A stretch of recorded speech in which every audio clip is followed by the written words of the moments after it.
Assalamualaikum warahmatullahi wabarakatuh. Tabi pun bertemu lagi dengan saya Eka Kurniasari di Sajian Akademik UIN Raden Intan Lampung. Pada episode kali ini kita akan membahas terkait dengan Pusat Studi Sejarah Islam di Lampung. Nah, kita akan mengulik apa sebenarnya itu Pusat Studi Sejarah Islam di Lampung langsung dengan Ketua Pusat Studi Islam di Lampung. Ini ada Bapak Dr. Wahyu Iriana. Halo Bapak, apa kabar? Alhamdulillah, halo semuanya. Kemudian ada sekretarisnya, ada Bapak Aan Budianto. Halo Bapak, apa kabar? Alhamdulillah sehat, Mak. Nah, berbicara terkait dengan Pusat Studi Sejarah Islam Lampung, sejatinya apa sih Pak pengertian dari Pusat Studi Sejarah Islam Lampung, Pak? Ya, Pusat Sejarah Studi Islam Lampung ini sesungguhnya adalah bagian kegelisahan dari para sejarawan di Prodi Sejarah Peradaban Islam UIN Raden Intan Lampung yang memikirkan bagaimana kita punya bank data terkait sejarah Islam di Lampung ini. Ini gayung bersambut dengan IKU Parektor karena kita saling menguatkan terkait program-program yang tentunya menunjang IKU Rektor dan Tridharma Perguruan Tinggi.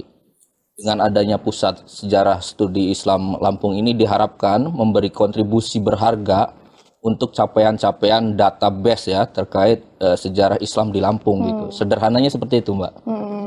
Berarti concern dari Pusat Studi Sejarah Islam Lampung ini berbicara terkait sejarah seperti itu Pak yang ada di Lampung. Ya, karena ngomongin sejarah kan ngomongin keseluruhan tentang identitas kekitaan gitu. Dan saya yakin sejarah Islam di Lampung ini belum banyak dibedah oleh para sejarawan secara umum. Maka kita sebagai warga Lampung berinisiatif memberikan profit yang berharga untuk seluruh stakeholder yang gandrung akan sejarah Islam di Lampung. Gitu, Mbak. Itu terkait dengan pengertiannya ya Pak. Kemudian terkait dengan urgensi, apa sih Pak yang melatar belakangi dibentuknya Pusat Studi Sejarah Islam Lampung ini? Mungkin Pak Aan bisa menjelaskan? Ya, pada dasarnya ide kami dalam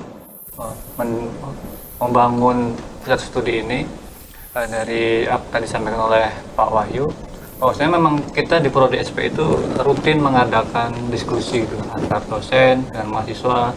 Nah, di mana ketika suatu saat kita melakukan diskusi ada kegelisahan itu yang dialami oleh para dosen dan juga mahasiswa, di mana kita sendiri kurang memiliki banyak sekali sumber itu. Artinya sumber-sumber dalam sejarah itu kan sangat penting. Kalau nggak ada sumber, kita tidak akan bisa menulis sejarah gitu. Nah, oleh karena itu dari kegelisahan itu kita mencoba merumuskan sebuah pusat studi di mana nanti pusat studi ini mampu menjadi suatu wadah yang akan menjadi tempat di mana banyak sumber-sumber yang menyimpan mengenai sejarah masa lalu, kehidupan masyarakat di Lampung ini ada dan bisa tergali lagi, sehingga pada akhirnya ketika mahasiswa atau para sejarawan mau menulis sejarah, itu mereka tidak lagi kesulitan dalam mencari sumber-sumber yang ada gitu. Karena kita menyadari sendiri kalau sejarah itu nggak ada sumber, itu nanti akan nonsen itu, tidak bisa dikatakan ilmiah gitu. Menarik. Jadi itu dasar kita kenapa pada akhirnya Pak Wahyu sepakat mengajukan kepada Pak Rektor untuk mendirikan sebuah pusat studi ini. Menarik sekali ya Pak jika kita berbicara terkait sejarah. Kemudian ada wadahnya yaitu Pusat Studi Sejarah Islam. Nah, berbicara terkait dengan Pusat Studi Sejarah Islam ini sebenarnya dibentuknya sudah dari kapan Pak? Dan program-program apa saja yang sudah dijalankan? Ya, sesungguhnya kalau misalkan mencakup kegiatan ya Mbak, kita sudah lama sekali gitu mendesain atau merancang, bahkan program-program yang sudah landing pun sudah sangat banyak. Tetapi lagi-lagi legalitas formalnya ketika SK itu diberikan oleh Pak Rektor baru launching 13 September 2023. Kurang lebih mungkin 1 tahun kurang lah kita. Nanti bulan September tanggal 13 itu hitungannya sudah 1 tahun gitu. Nah, sebenarnya program-program di Pusat Studi Sejarah Islam Lampung ini sudah banyak sekali. Misalkan kita adain diskusi bulanan. Itu bisa alumni, bisa mahasiswa atau dosen atau para profesionalisme termasuk para sejarawan bisa ngisi tentang kaitan kajian-kajian Islam di Lampung atau identitas sejarah Islam di Lampung. Karena ngomongin sejarah itu menyeluruh, universal. Karena sejarah itu kan bagian dari identitas kekitaan. Ngomongin sejarah Islam Lampung yang membedakan dengan mungkin universitas yang lain, kita karena ruang lingkupnya sejarah peradaban Islam dan itu ada fakultas adab. Jadi sejarah Islam ini menjadi tameng utama, Mbak, untuk kajian terkait sejarah Islam di Lampung. Jadi gitu. Terkait dengan sejarah Islam di Lampung nih Pak Aan, apa sih Pak sebenarnya yang cukup menarik untuk dibahas dan agar teman-teman akademika tahu ya terkait dengan sejarah di Lampung ini? Jadi gini, masyarakat Lampung itu kan sangat erat sekali dengan agama Islam. Bisa dikatakan tidak ada orang Lampung yang beragama selain Islam itu. Itu orang Lampung semuanya beragama Islam. Nah, itu memang jadi ciri khas kehidupan masyarakat Melayu atau di Sumatera. Nah, sejauh ini masih banyak perdebatan mengenai bagaimana sih masuknya agama Islam ke Lampung itu. Selama ini masih ada 3 teori gitu kan. Namun dalam hal ini kan belum semuanya jelas mana teori yang kuat atau mana teori yang mendekati kebenaran gitu. Oleh karena itu menjadi tantangan kami di Prodi Sejarah Peradaban Islam untuk lebih menguatkan lagi penelitian-penelitian atau riset-riset yang berkaitan dan tentang sejarah Islam di Lampung itu sendiri gitu. Itu baru awalnya saja, belum nanti kalau kita melihat perkembangan masyarakat Lampung di mana banyak budaya-budaya masyarakat Lampung itu yang pada realitas kenyataannya sangat menginternalisasi ajaran agama Islam ke dalam kehidupan sehari-hari masyarakat Lampung gitu. Belum lagi nanti kalau kita bicara mengenai interaksi antara masyarakat Lampung dengan para pendatang gitu. Bukan hanya dengan sesama orang beragama Islam seperti masyarakat dari Jawa, tapi juga dengan masyarakat yang berbeda agama misalnya seperti dari Bali, itu pada hakikatnya tidak pernah ada masalah atau komplain yang dilakukan oleh masyarakat Lampung karena memang sangat senang sekali masyarakat Lampung itu bergaul. Nah, oleh karena itu kita ingin mencoba menggali lebih dalam lagi bagaimana sih perkembangan masyarakat Islam di Lampung, bagaimana tentang interaksi dan korelasi antara masyarakat asli dengan para pendatang. Nah, itu yang akan coba kita perbanyak kajian-kajiannya sehingga pada akhirnya itu menjadi salah satu ciri khas kajian dari Prodi Sejarah Peradaban Islam Lampung dan juga menjadi ciri khas UIN Raden Intan Lampung itu sendiri dalam mengembangkan kajian-kajian keislaman di Lampung.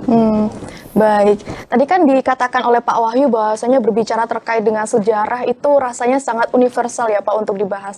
Nah, di Pusat Studi Sejarah Islam Lampung ini ada tidak sih Pak hal yang mungkin tadinya tidak diketahui setelah berkecimpung di dalam Pusat Studi Sejarah Islam Lampung ini, oh kita jadi tahu nih ternyata ada perbedaan sejarah Lampung itu ternyata seperti ini atau seperti itu gitu Pak? Ya, banyak kali. Salah satunya misalkan identitas untuk kemaritiman ya. Misalkan di wilayah Tulang Bawang Barat dan Tulang Bawang mungkin pada waktu itu merupakan tempat pelayaran bagaimana transit kapal-kapal besar untuk berniaga ya. Kan Lampung itu selain kopi, lada juga kita penghasil lada terbesar mungkin untuk di wilayah Nusantara atau Indonesia kan. Termasuk yang prestisius menurut saya, Pusat Studi Sejarah Islam Lampung itu memberikan kontribusi penyangga data untuk gelar pahlawan Kiai Haji Hanafiyah. Ya, tim-tim Kiai Haji Hanafiyah itu mayoritas itu dari Pusat Studi Sejarah Islam Lampung gitu. Dan perlu warga Lampung ketahui, kita itu bukan hanya Raden Intan untuk pahlawan nasional. Salah satunya juga yaitu Kiai Haji Ahmad Hanafiyah. Nah, kita support data, kita juga perisetnya, dan kita juga tim untuk ajuan gelar pahlawan nasional dari UIN Raden Intan Lampung, dan stakeholder utamanya ya teman-teman dari Pusat Studi Sejarah Islam Lampung itu gitu.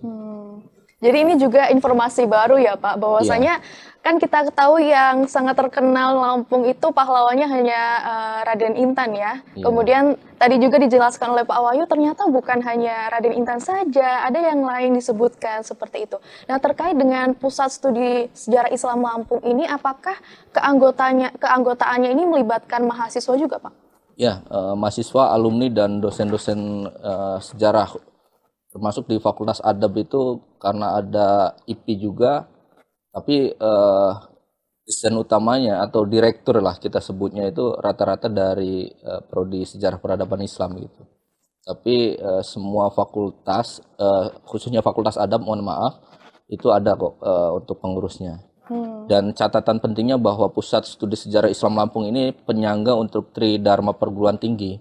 Karena dalam cakupan akademik itu bukan hanya kita melakukan pengajaran, tetapi juga riset, kemudian pengabdian terhadap masyarakat.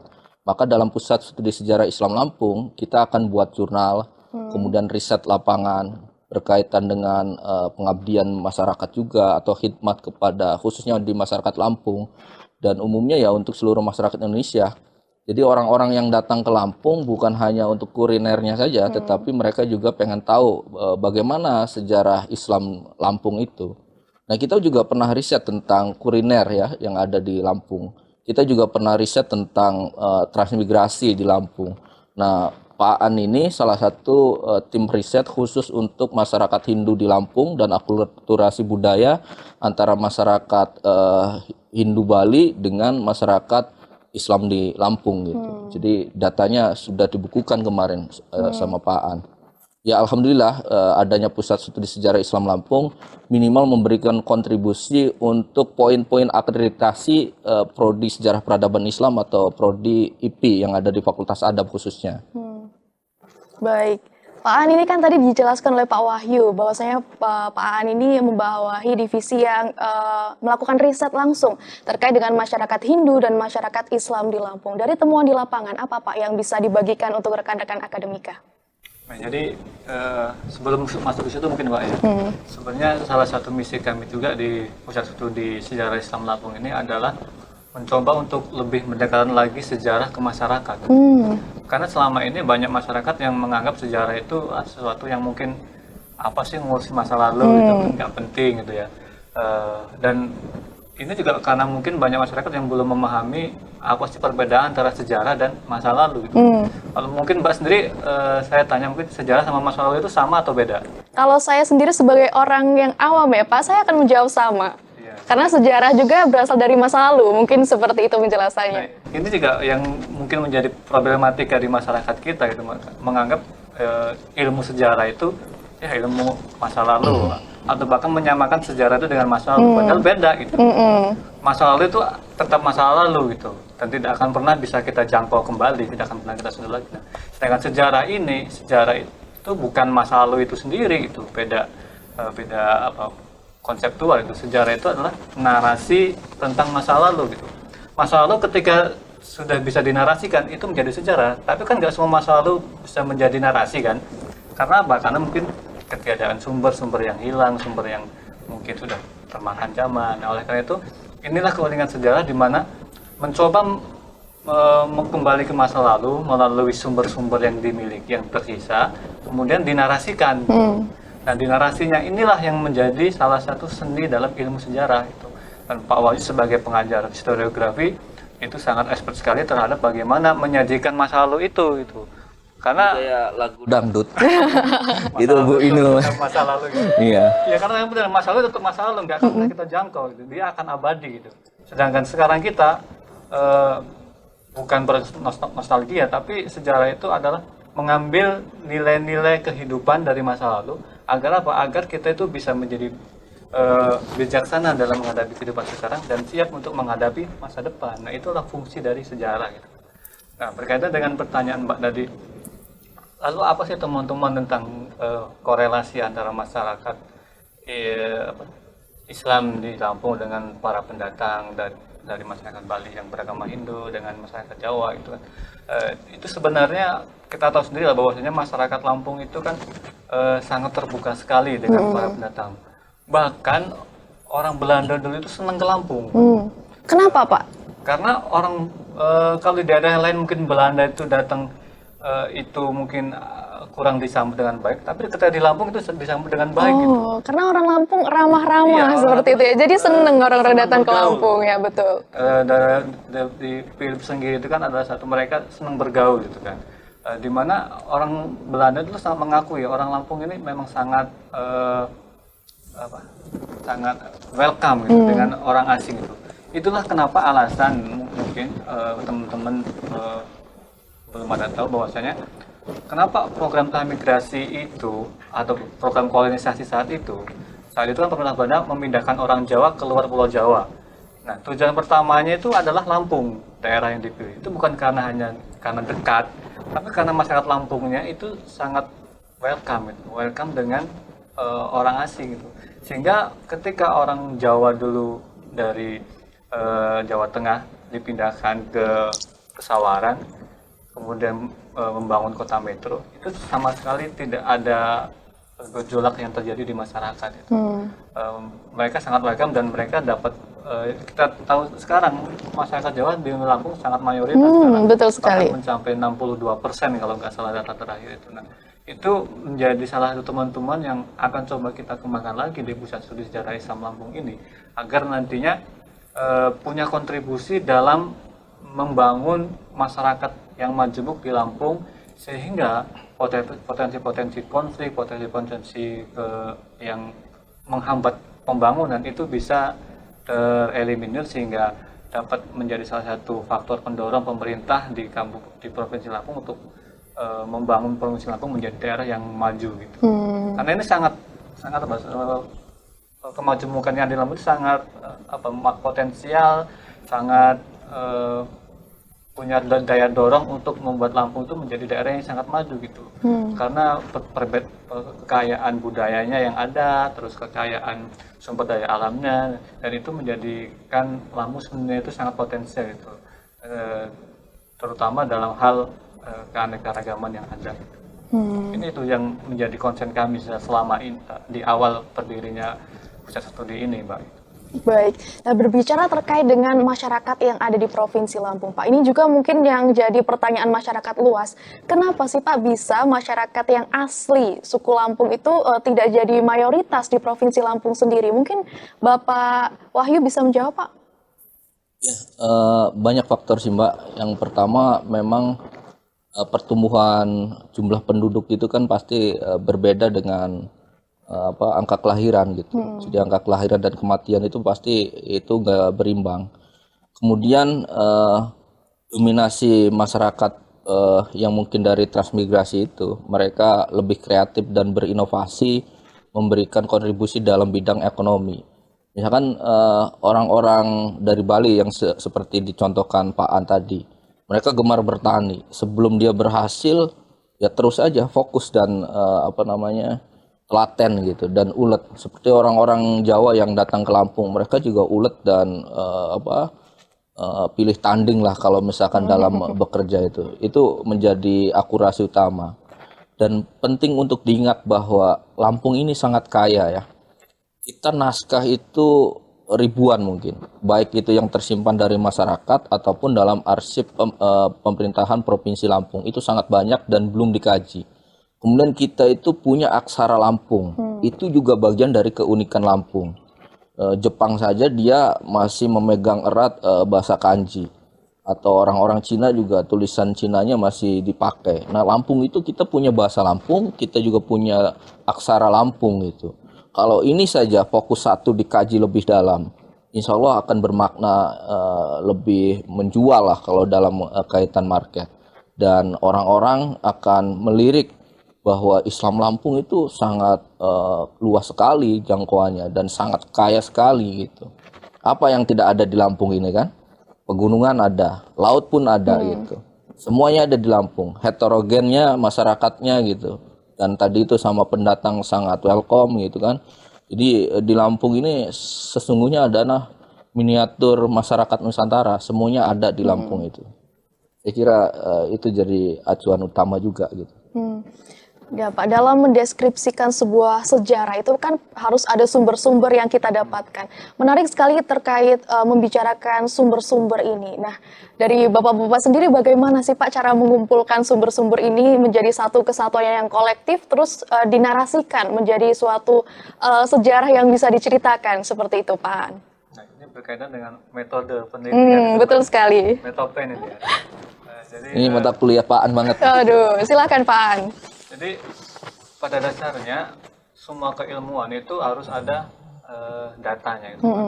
Karena kalau tidak ada data, maka itu tidak bisa dikatakan ilmiah. Itu akan dikatakan fiksi gitu ya.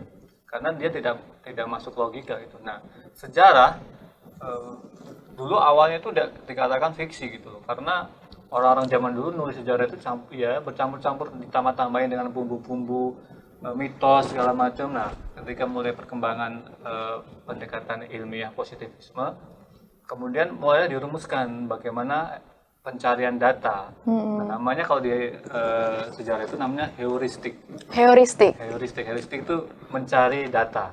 Mencari data artinya ada data-data yang tersimpan yang menjadi saksi bukti nyata adanya peristiwa di masa lalu.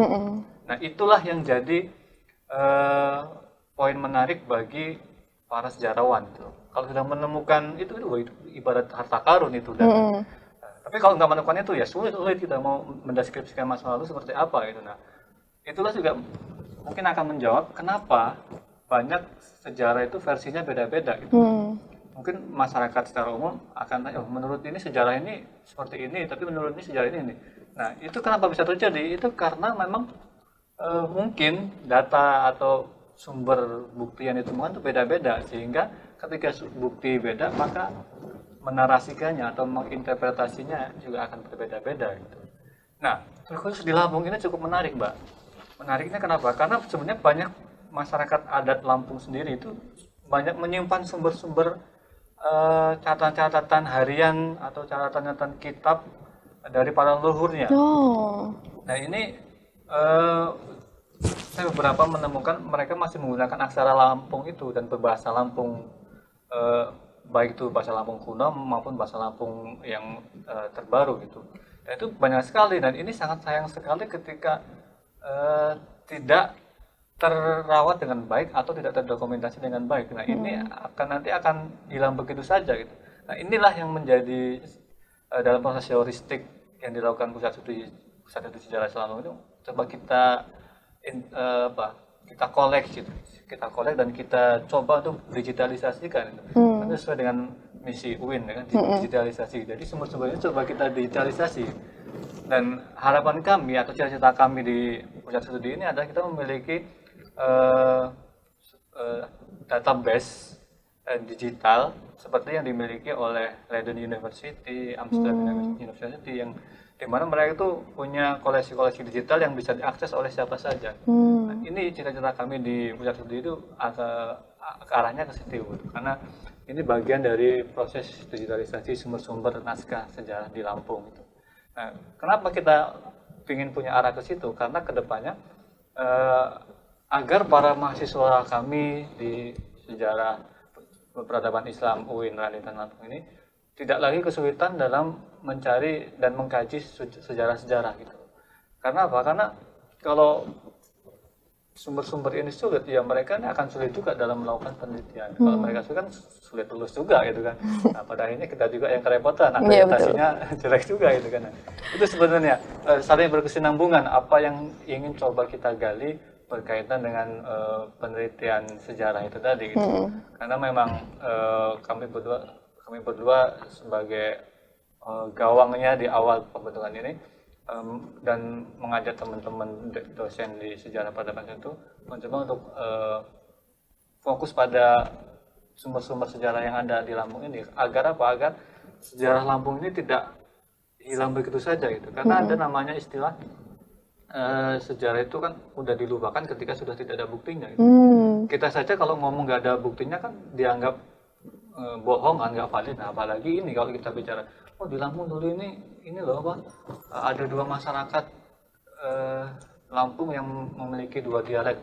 Ketika pada akhirnya mungkin nanti sudah pada nggak bisa bahasa Lampung, nggak ada sumber yang mendokumentasikan, orang-orang nggak akan percaya. Bener, makanya Lampung punya dua bahasa, dua dialek kan nggak. Nah, itu makanya kita coba untuk mengabadikan masa lalu agar dapat menjadi pembelajaran bagi kita sekarang ini melalui pusat studi sejarah Islam Lampung ini. Tadi dijelaskan oleh Pak An, ini menarik sekali. Ternyata ada masyarakat kita yang menyimpan secara rapih catatan-catatan yang bisa menjadi sumber sejarah. Itu kalau boleh tahu di daerah mana Pak masyarakat yang masih menyimpannya dengan rapih? Di setiap masyarakat adat itu pasti punya, Mbak. Pasti punya catatan Pasti tersebut. punya ya kitab-kitab dari para leluhurnya. Bahkan ada pegawai UIN juga itu juga yang mereka dia masih menyimpan catatan leluhurnya yang dulu berasal dari Sulawesi. Wow, sangat menarik sekali nih Pak ternyata. Dari Sulawesi, leluhurnya dari Sulawesi kemudian menikah dengan orang Lampung asli. Nah, akhirnya tumbuhlah sampai turun temurun sampai sekarang sampai ke beliau ini gitu loh. Dan itu masih ada catatannya gitu loh. Dan itu sangat disakralkan sekali gitu. Ya, artinya mereka tuh sangat menghormati leluhurnya dan kebanggaan terhadap leluhurnya itu sangat luar biasa. Nah, itu yang coba kita melakukan pendekatan karena itu nggak sembarangan sih Mbak, nggak sembarangan kita pinjam dan kita digitalisasi gitu. Takutnya rusak ya Pak ya? Takutnya rusak, takutnya kedua mungkin ya karena setiap masyarakat adat itu punya pemikiran sendiri-sendiri. Jadi kita harus menghormati adat dan budaya mereka itu. Jadi kita nggak, walaupun kita peneliti nggak sembarangan bisa minta itu. Makanya perlu pendekatan khusus dan juga perlu strategi khusus agar mereka itu mau berkolaborasi untuk mendigitalisasikan sumber-sumber yang ada itu. Makanya menjadi menarik ketika ternyata sangat banyak catatan yang tersedia di masyarakat terkait dengan sejarah, kita bisa melakukan digitalisasi ya Pak Wahyu, agar masyarakat juga bisa mengakses sejarah apa saja yang ada di Lampung dengan mudah, begitu ya Pak? Iya, benar Mbak. Jadi kemarin juga waktu ada Prof. Irina dari Rusia, sempat dari masyarakat itu memamerkan koleksi-koleksi naskah yang asli dari Lampung. Bersama Pak Dekan, Pak Ahmad, Bukhari Muslim tentu saja. Kemarin ada koleksi-koleksi naskah dari masyarakat itu dipamerkan. Dan Prof. Irina yang dari Rusia, orang Rusia saja, orang luar negeri saja antusias gitu, betapa kayanya. Itu baru satu orang yang mengkoleksi data atau naskah dari Lampung, belum dari masyarakat adat atau mungkin dari kerajaan-kerajaan zaman dulu yang ada di Lampung yang sekarang masih eksis juga, pasti mereka juga menyimpan gitu. Dan saya sendiri ada koleksi-koleksi naskah lah sebagian gitu, mungkin nggak dibawa sekarang ya, nggak disiapkan. Tapi intinya bahwa tadi itu dalam metodologi penelitian sejarah ada heuristik, kritik, interpretasi, dan historiografi. Itu adalah bagian dari pisau analisis, senjata pamungkasnya sejarawan itu. 4 variabel atau 4 langkah-langkah penelitian sejarah itu. Jadi data itu lebih utama ketika kita melakukan proses pengetikan atau rekonstruksi peristiwa sejarah. Belum sah dikatakan sejarah kalau datanya tidak kredibel, tidak valid, tidak primer. Mungkin bisa saja disebut folklore karena mengandung dongeng. Maka ini pembeda antara folklore atau dongeng atau mitos dengan sejarah. Kita mengadopsi pada data atau bersumber pada data. Jadi data itu lebih utama dari apapun untuk penulisan sejarah. Tentu saja data yang kredibel dan data primer gitu. Nah, terkait dengan menjadikan sumber-sumber ini sebagai suatu yang digital dan bisa diakses masyarakat, kira-kira ini akan mudah tidak sih Pak terrealisasinya? Atau mungkin ada tantangan-tantangan tertentu yang menjadikannya sulit? Ya, semua akan ringan ketika kita mengerjakan bareng-bareng karena kita punya ilmunya dalam sejarah itu. Jadi sejarah itu menyenangkan kalau kita diaplikasikan. Dan di Pusat Studi Sejarah Islam Lampung kan tidak saya sama Pak An saja, ada tim yang lain, misalkan teman-teman alumni atau mahasiswa yang khusus dia memotret dan mendigitalisasi naskah-naskah. Atau kita juga ke depan itu visioner jangka panjangnya, kita buat jurnal juga. Kita juga akan riset lapangan, banyak sekali memang di dalam pikiran saya atau dalam pikiran Pak An itu visi-visi besar yang akan kita tuntaskan bersama.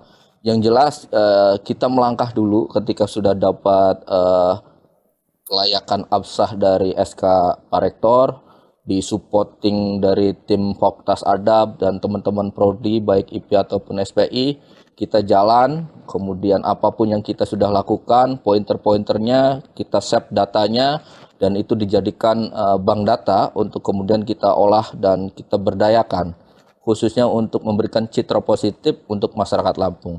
saya membayangkan bagaimana orang-orang yang datang ke Lampung itu pasti nyari data tentang sejarah Islam Lampung. Jadi kita fokusnya ada embel-embel sejarah Islamnya, itu mungkin yang harus digarisbawahi. Dan euforia masa klasik tidak melulu tidak asik kan. Klasik itu justru biasanya itu yang lebih asik gitu. Orang mungkin datang ke Lampung itu tidak lagi melihat tarian-tarian dance atau yang modern. Mereka juga pengen nonton tarian siger atau makan dengan pesona sawah atau makan di pinggir laut gitu. Kemudian pakai batok kelapa, kemudian pakai daunnya itu daun jati atau daun pisang gitu, alasnya untuk makan. Suasana klasik itu nih yang nanti akan dirindukan, entah itu 10 atau 15 tahun yang akan datang. Nah, kita mendesain seperti itu dari sekarang. Bisa aja dari teman-teman alumni sejarah itu bikin rumah makan ala-ala klasik. Masa kerajaan misalkan Sriwijaya. Jadi di Lampung ini banyak yang harus kita gali gitu. Potensi budayanya, kulinernya, kemudian alamnya gitu kan, naskahnya, kemudian kesukuan. Di kita kan ada kerajaan skala Brak dan masih banyak lah. Papadun juga kita perlu perdalam gitu kan. Kemudian peradaban pesisir juga kita harus perdalam. Aksara Lampung, bahasa Lampung, jangan sampai ini semua punah karena itu identitas asli masyarakat Lampungnya. Kita ngomongin Lampung itu sangat banyak sekali kekayaan yang harus diadopsi kemudian digalakan lagi. Jadi hal kecil apapun kalau itu khasanah kearifan lokal kita perlu angkat dan kita perlu lestarikan gitu. Biar masyarakat tahu bahwa Lampung ini sangat kaya. Jadi walaupun dulu kita masuk wilayah Sumatera bagian selatan, tapi kita fokus ketika menjadi provinsi Lampung 1963 kalau nggak salah, kita berdayakan apa-apa yang unik dan apa-apa yang bisa kita angkat untuk Lampung yang kita cintai ini. Termasuk simbol siger itu, kita wacanakan lebih dalam, kita filosofi siger itu juga akan sangat berpengaruh untuk kearifan dan kebinekaan masyarakat Lampung. Bagaimana kerukunan ini bisa tercipta, bagaimana moderasi beragama juga perlu dikuatkan lagi. Dan Lampung ini sebagai simbol mungkin dari provinsi-provinsi lain bahwa Lampung ini merupakan provinsi yang sadar sosial, provinsi yang moderasi beragamanya sangat tinggi dan Lampung ini adalah simbol kebinekaan masyarakat Indonesia gitu. Tentunya dengan khasanah dan kearifan lokal yang ada di Lampung ini yang menjadi suatu daya tarik ya Pak masyarakat luar untuk berkunjung di destinasi Lampung ini begitu Pak? Iya, iya. Jadi kemarin Fakultas Ekonomi dan Bisnis Islam juga membawa tamu-tamu dari negeri jiran, dari Malaysia. Mereka juga ketika berkunjung ke Lampung itu sangat senang sekali. Bersama Prof. Tulus misalkan kita kunjungan ke pusat industri yang khas dari masyarakat Lampung. Kemudian juga kita hadirkan untuk ke masyarakat nelayan di sana. Mereka juga berdialog dan melakukan pengabdian terhadap masyarakat. Mereka baru sadar kalau misalkan Pulau Sumatera itu tidak Melayu sentris, tidak hanya Riau, mungkin tidak hanya Palembang, tapi Lampung juga punya cita rasa sendiri gitu. Misalkan dari kulinernya misalkan dengan seruitnya gitu kan, dengan pindang baungnya gitu kan, itu juga menjadi sesuatu yang bisa dijadikan hal yang paling urgensi atau mungkin yang ciri khas yang paling fundamental dalam bidang kuliner saja bisa menjadikan riset atau tulisan-tulisan yang sangat bagus. Atau di tulisan Scopus itu pernah saya baca tentang bagaimana rendang itu dijadikan tulisan. Jadi judulnya cuma rendang Padang gitu. Itu di nasi Padang kan ada rendang dan itu menjadi masakan yang paling familiar di masyarakat dunia dan paling enak untuk masyarakat dunia. Itu udah menjadi tulisan dalam bentuk Scopus gitu. Nah di kita Seruit juga bisa dijadikan sebagai riset atau penelitian lebih lanjut untuk diterbitkan di jurnal Scopus atau di minimal Sinta 2 lah gitu. Bisa kita lakukan itu kan. Jadi intinya pusat studi sejarah Islam di Lampung ini prioritas utamanya adalah penyangga terkait Tridharma perguruan tinggi dan kita mengangkat harkat dan marwah Islam di Lampung khususnya untuk masyarakat Lampung yang kita cintai gitu. Oke, beralih ke Pak Aan nih. Pak Aan kan sudah melakukan riset dan sudah tahu lah pasti ya seluk-beluk daerah Lampung. Mungkin untuk informasi rekan-rekan di akademika, mana sih Pak daerah di Lampung ini yang paling, menurut Pak Aan yang paling menarik dan recommended untuk dikunjungi Pak? Pada dasarnya seluruh wilayah Lampung itu cukup recommended. Recommended semua nih jadinya. Jadi setiap kabupaten saya pikir punya tempat-tempat yang cukup bagus untuk menjadi tempat hiburan. Tapi terlepas dari itu bahwasanya Lampung sendiri selain dari mungkin dari segi destinasi wisata, juga dari destinasi keilmuannya juga cukup banyak yang masih belum tergali gitu. Mungkin banyak orang yang nggak tahu kenapa selama ini mungkin ya di Lampung bagian pesisir itu masyarakatnya punya kekhasan atau perbedaan dengan masyarakat Lampung yang ada di daratan.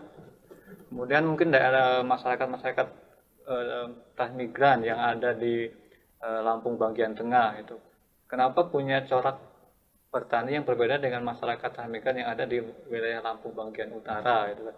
Kalau di wilayah bagian tengah kan mereka kebanyakan petani, tapi bagian masyarakat Lampung bagian utara, para transmigran sana, mereka hampir mirip dengan masyarakat asli Lampung, itu dengan menanam tanaman-tanaman kebun itu.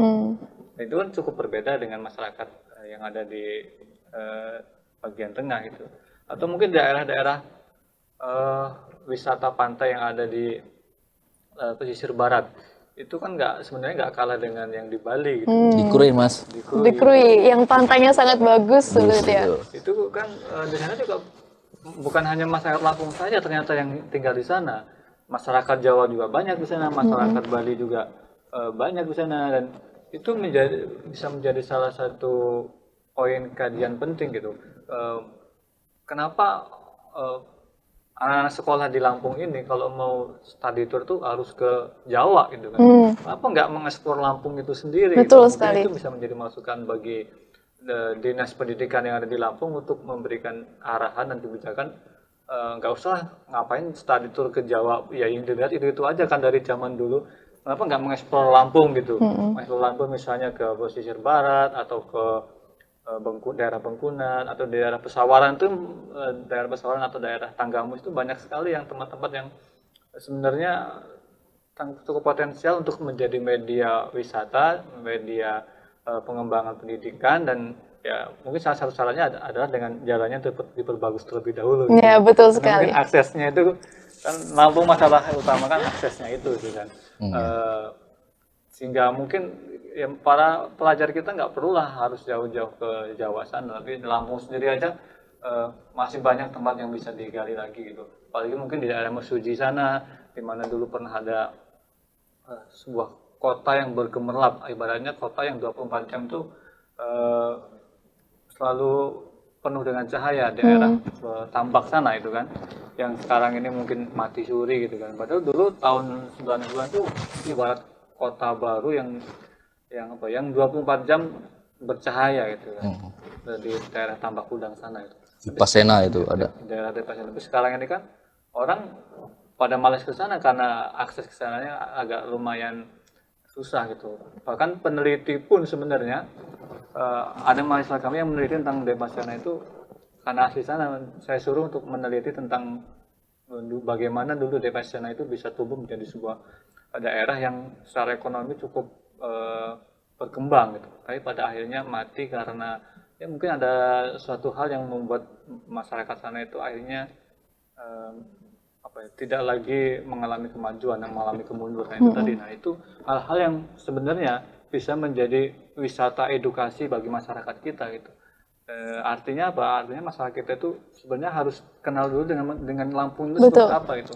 Jangan ibaratnya yang jauh-jauh dikenal tapi yang dekat malah diabaikan. Nah, ini yang menjadi problem kita selama ini gitu.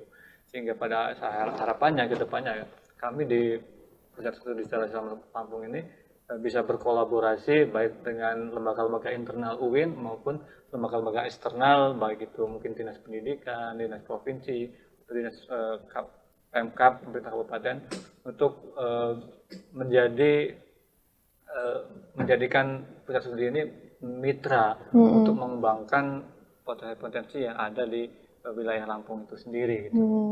Karena ini juga berkaitan dengan output yang kami sajikan, Mbak. Jadi sejarah itu bukan hanya sekedar tulisan yang kami sajikan, tapi historiografi itu kan tadi saya katakan sejarah itu kan narasi masa lalu. Nah, narasi itu bukan hanya sekedar tulisan, bukan hanya sekedar buku atau jurnal. Kalau kayak gitu kadang-kadang nggak variatif kan, orang juga mungkin malas lagi untuk baca buku atau baca jurnal kan sekarang.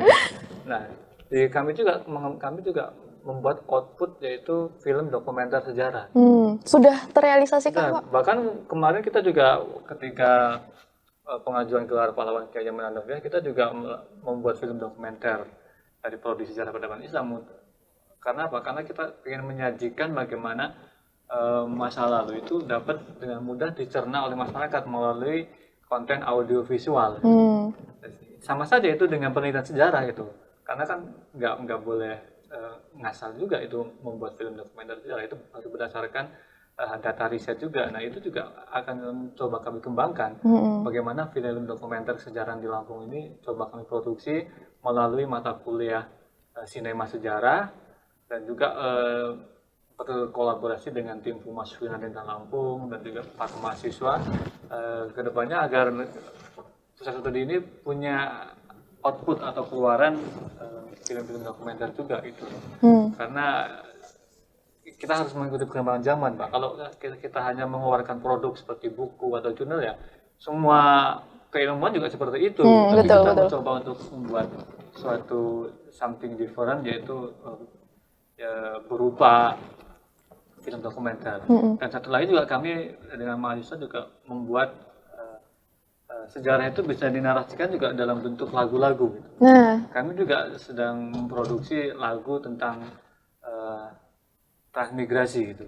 Jadi bagaimana di lagu itu menggambarkan kegelisahan orang-orang para kolonis dan para transmigran yang dulu harus meninggalkan sanak saudara, tempat lahirnya. Genrenya apa nih Pak lagunya? Sedihkah, melokah, atau seperti apa? Atau bersemangat? Itu Pak Wahyu sedang mendengarkan sampai air mata ya. Boleh dikasih bocoran? Karena jadi kita ingin menyampaikan bahwasanya pendengar itu juga akan merasakan dulu kegamangan seorang yang mengikuti program transmigrasi ke Lampung dengan harus meninggalkan tempat kelahirannya, berpisah dengan orang tua, mungkin dengan saudaranya. Dia hanya membawa keluarga kecilnya ke Lampung di tempat yang sama sekali belum pernah terbayangkan seperti apa.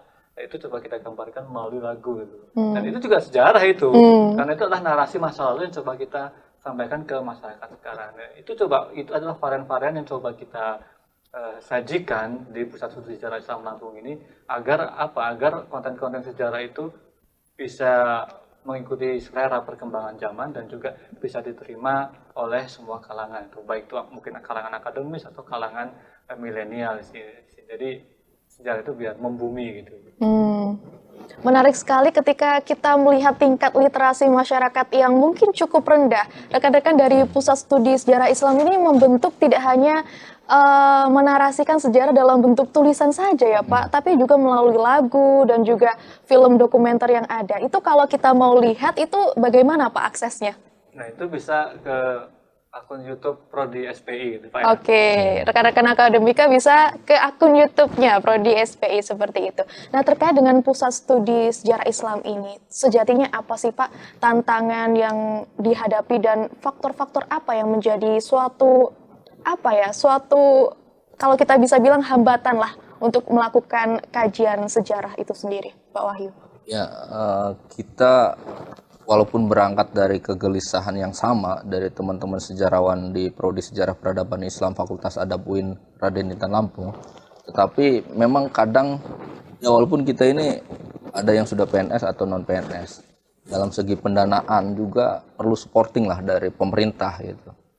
Jadi kalau misalkan kita dari sekarang meminta anggaran dana dan sebagainya nggak etis, karena produk atau produksi yang sudah dihasilkan juga masih beberapa.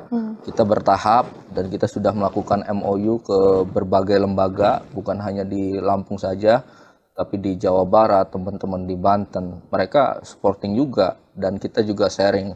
Bahkan ada di provinsi lain Kayak di Bengkulu misalkan, kemarin saya juga habis dari Bengkulu dan Langsa, Aceh Timur itu pengen ngadain juga gitu, pengen membuat wadah yang seperti Pusat Studi Sejarah Islam Lampung ini.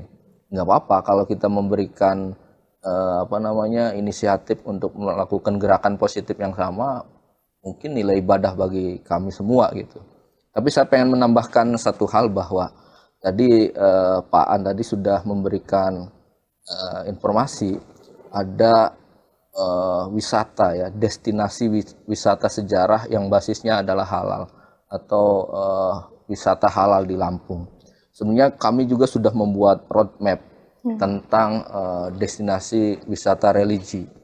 Nah, kita umumnya kalau religi itu misalkan Ziarah Wali Songo. Padahal di Lampung itu kalau kita petakan dari Kalianda sampai misalkan di kota Bandar Lampung saja itu sangat banyak. Atau di tiap kabupaten kota di Provinsi Lampung itu juga banyak. Dari Lampung Timur ada Kiai Hanafiah misalkan, di Lampung Selatan ada Raden Intan, di Pringsewu ada Kiai Golib gitu, sampai perbatasan antara Lampung Barat dan perbatasan Bengkulu. Dan saya pernah membaca bahwa abunya Gajah Mada itu berada di posisi Lampung Barat gitu. Dan mereka juga banyak yang mencari di daerah Krui itu perbatasan dengan Bengkulu itu. Nah, artinya bahwa desain destinasi wisata halal ini perlu dikembangkan juga. Misalkan kalau misalkan di kota-kota besar itu masjid di atas, di bawahnya ada mall, di bawahnya itu ada lahan parkir dan tempat bermain anak. Jadi desainnya hampir semua kayak gitu. Kalau analisis dari buku-buku yang pernah saya baca dan referensi sejarah yang saya baca, memang sejak dulu pemerintahan Kesultanan Islam di Nusantara itu desainnya seperti itu. Ada pusat pemerintahan, ada alun-alun, dan ada masjid. Jadi 3 variabel ini tidak bisa dipisahkan. Dan masyarakat modern pun saya kira memerlukan itu. Misalkan di Krui itu udah ada pantai, tinggal desain bagaimana tempat bermain anak misalkan, atau tempat ibadah yang menjanjikan, kemudian kuliner misalkan sajian kuliner yang pas dan tempatnya juga diperindah. Saya yakin itu bisa mengalahkan Bali atau Lombok sekalipun, karena pantainya juga sangat cantik sekali di Lampung Barat. Nah, artinya bahwa destinasi wisata religi di kota Bandar Lampung juga pernah saya tulis terkait destinasi wisata religi itu perlu kajian yang maksimal dan perlu diaplikasikan dalam bentuk program untuk pemerintah di kota Bandar Lampung saja. Itu sangat banyak. Jadi misalkan destinasi wisata religi gitu. Atau misalkan kita buat roadmap ziarah tokoh-tokoh besar yang berpengaruh, sampai misalkan di daerah yang pinggir pantai itu Mas, ada makam Bagus Angkrah itu kan di pinggir laut. Kalau didesain yang bagus itu orang pasti banyak berkunjung juga di sana.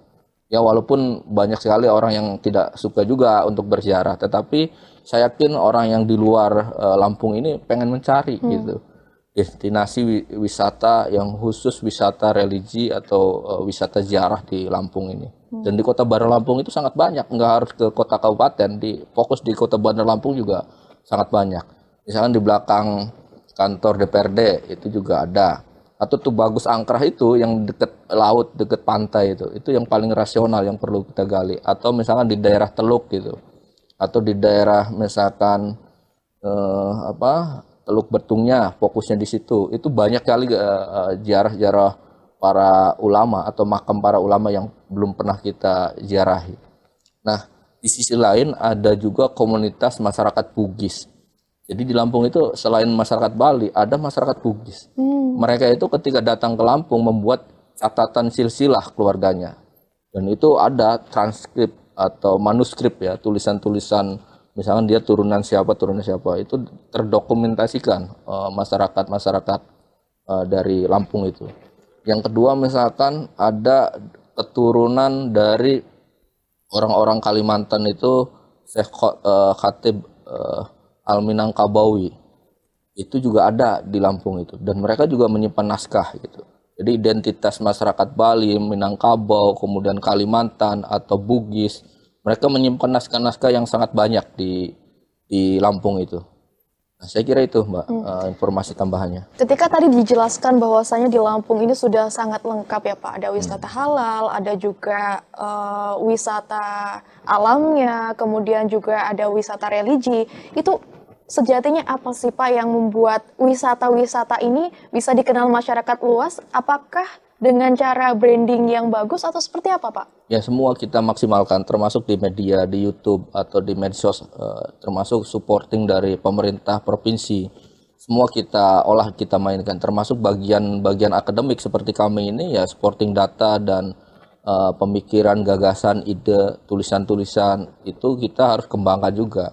Jadi teman-teman mahasiswa tidak harus riset itu di luar Lampung. Di Lampung ini banyak yang harus kita gali gitu. Ya, mahasiswa atau teman-teman mahasiswa juga untuk melakukan riset.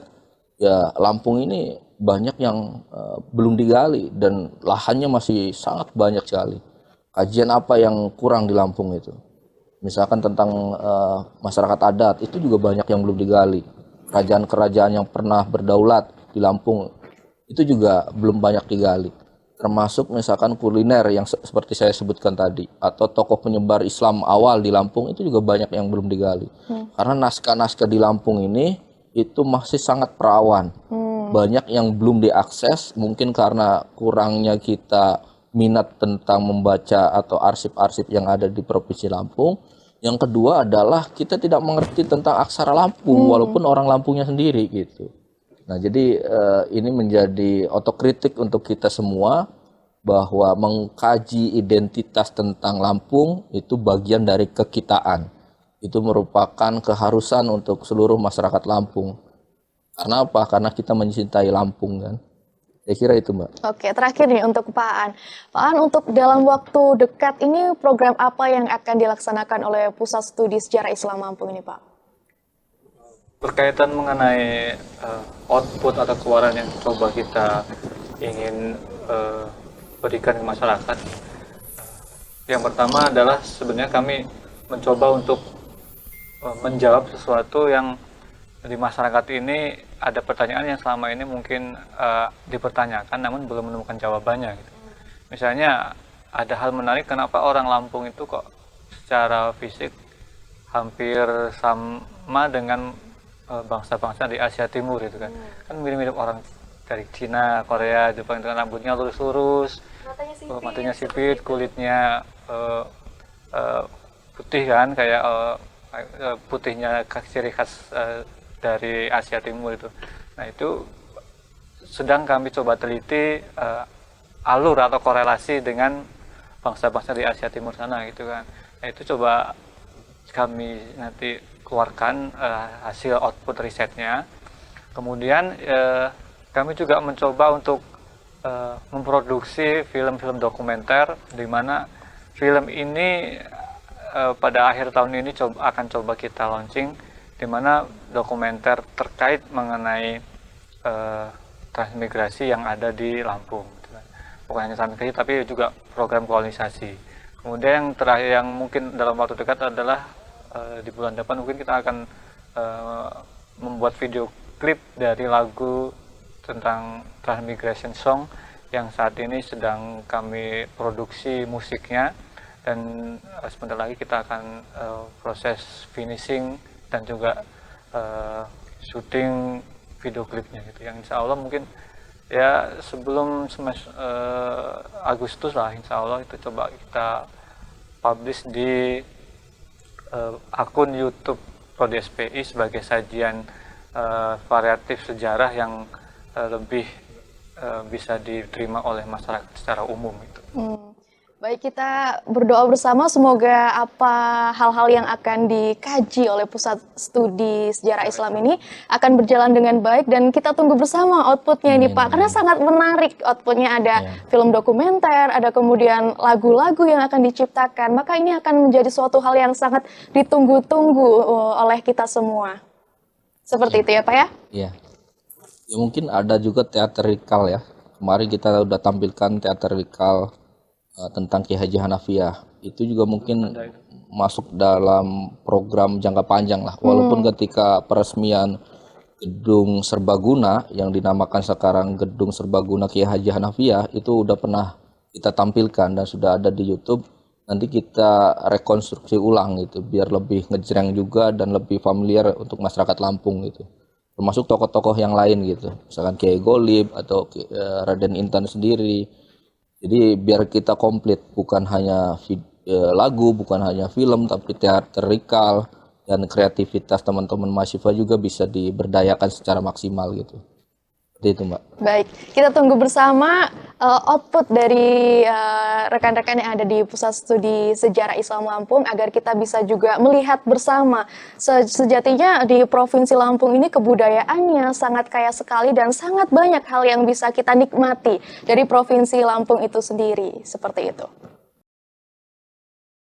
Rekan-rekan akademika, itulah tadi wawancara kita bersama dengan Pusat Studi Sejarah Islam Lampung. Kita berharap bersama bahwasanya kita bisa mengerti lebih jauh dan lebih dalam terkait dengan sejarah yang ada di Provinsi Lampung yang ternyata sangat kaya sekali dan sangat unik untuk kita ketahui. Dan tetap saksikan akademika di episode selanjutnya. Saya Eka Kurniasari, pamit undur diri. Wassalamualaikum warahmatullahi wabarakatuh.